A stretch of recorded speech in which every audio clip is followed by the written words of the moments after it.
good morning. Dahil November 2 ngayon, kami ay pupunta, samahan nyo kami guys, kasi pupunta kami sa puntod ni Papa. And sa mga relatives na din na mga namayapa na.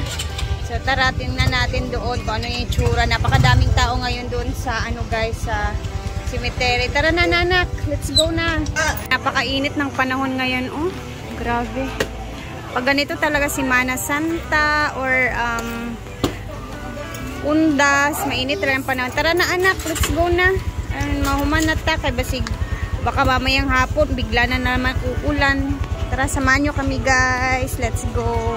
Tapos, napakalapit lang naman dito yung ating cemetery. Hindi naman siya gaano palayo. Nasa babaw lang naman guys. Tara, let's go. Bili muna kami ng flower for Papa.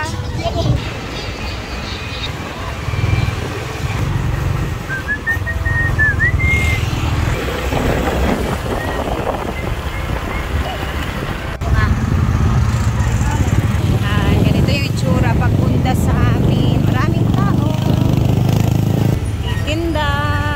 Ayan, dito na kami. Medyo traffic talaga dun sa baba.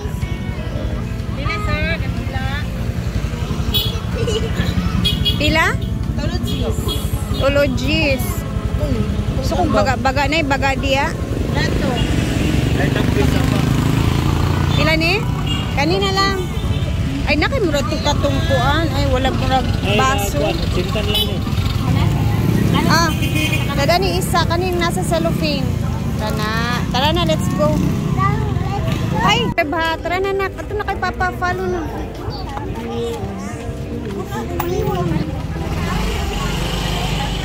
Ay, salamat. Dito na kami. Maraming tao. Nak, diri na ka sa landong dapit. Dito tayo kay Lolo, kay Papa. Si Lolo Aki.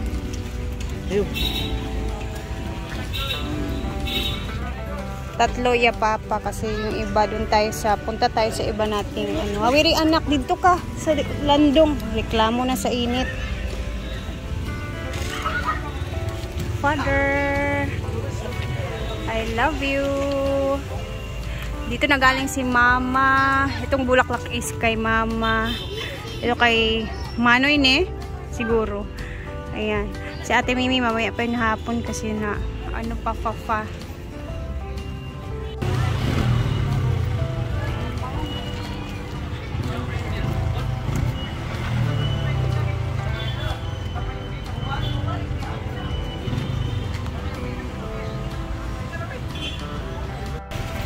na tayo dito kay Papa. Mag-ikot muna tayo guys. Punta tayo sa nahulog na sa girl. Paano na lang tukaw? Guys, yung mga kandila nahuhulog siya. So ganyan na lang. Naubusan na kasi ng mga ganito. Parang baso doon.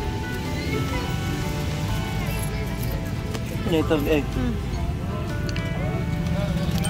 Ay nahulog na ano. Diyan siya ay gi-open gid na nila. Sa ba? Nag-open. Buti na lang may mga tent dito. Tapos punta tayo doon sa father ni Brenda.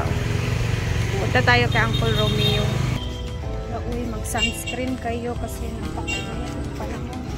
Tapos mag-ikot-ikot tayo. Punta tayo sa mga relatives. May kalabaw. Uncle! Saba? Hi! Bless. Si Uncle na lang i-bless. Uy, pwede na, bye-bye. Si Uncle Peter, guys. Kapatid ni Auntie Sita.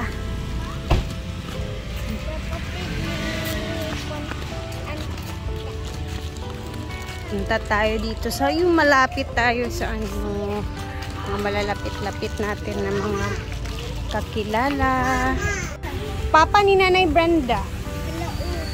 Muni ang papa ni Nanay Brenda nimo. Magsindi din tayo dito isa. Kahit papano. Magkapit bahay lang kasi sila ni Papa guys. Napakalapit lang. Isang straight lang yung ano nila. Medyo. Uncle. October 29, 59, August 20, 2016 naman namatay yung papa ni Brenda. Ay, tito. Gusto ko yung ganyan niya ay. Ba? Asa kayo sinagbahin mo ani? Ay, tito Romeo. Uncle, lolo. That's your lolo na. Tara na. Punta tayo sa iyong tiya. Kapatid ni papa naman. Yung kapatid naman ni papa is dito naman. Diyan naman sila na street. Yung kay papa dito. So magkapit-bahay lang sila lahat. Tapos yung pinsan ko na bagong namatay. Last year lang yun, Dab, no?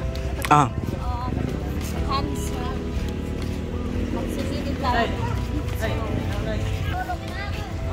So yung tita ko guys na namatay. Dili na taagi, bebe.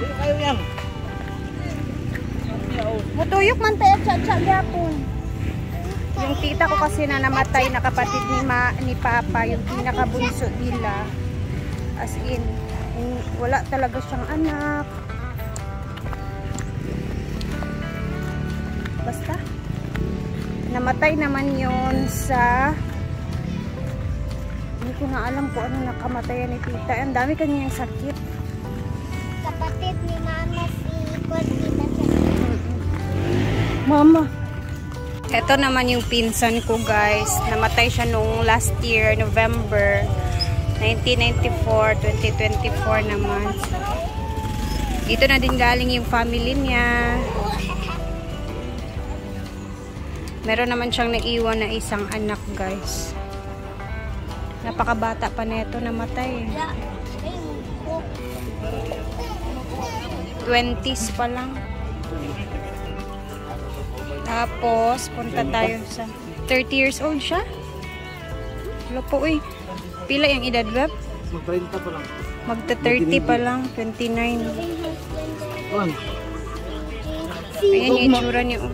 Nay, nakaputang mo. Tingnan niyo. Yung birthday niya is November 21. Tapos, namatay siya pagka November 22 naman. Pagkatapos nung birthday niya last year. Napakabata pa.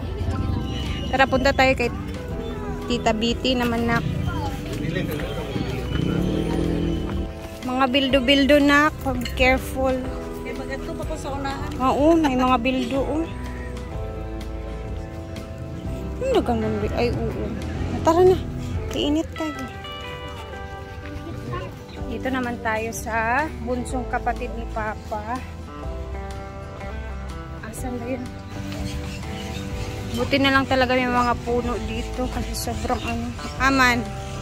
Halo, wala pa ni ay naanan di ay. Ano sa pangalan di ay? So, ganyan talaga siya guys. Kailangan natin bisitahin yung mga pamilya natin, mga relatives, pag may mga ano. Kasi yung iba nating mga relatives din na mga family members, minsan busy talaga yung iba, no? So, tayo-tayo na lang. Pero, gano'n naman talaga ang buhay. Tita Biti, 30 years old, ay, July 30, 2021. Pila yung edad, Beb? I-minus na to, September 16. Minus, adile, 1969 minus 2021. 52? Ito yung pinakabunso naman nila Papa. So, yan. Magkatapat lang sila ni Papa. Andun lang si Papa. Tara na. Ato ta sa simbahan las. Tara na nak. Kay pagkalo nak. Papa dali. Punta tayo ng simbahan. Punta tayo mag last candle lightning. Ito naman is para naman to sa mga ano ni Mark. Napaisa. Duhaan na.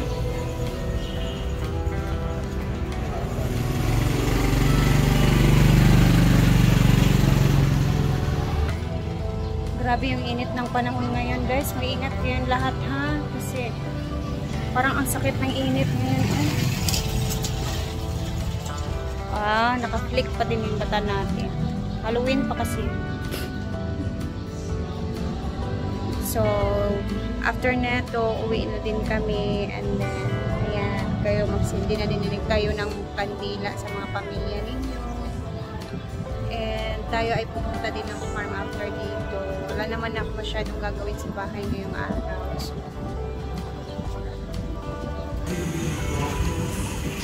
tara na, nak. Tara na, tara na.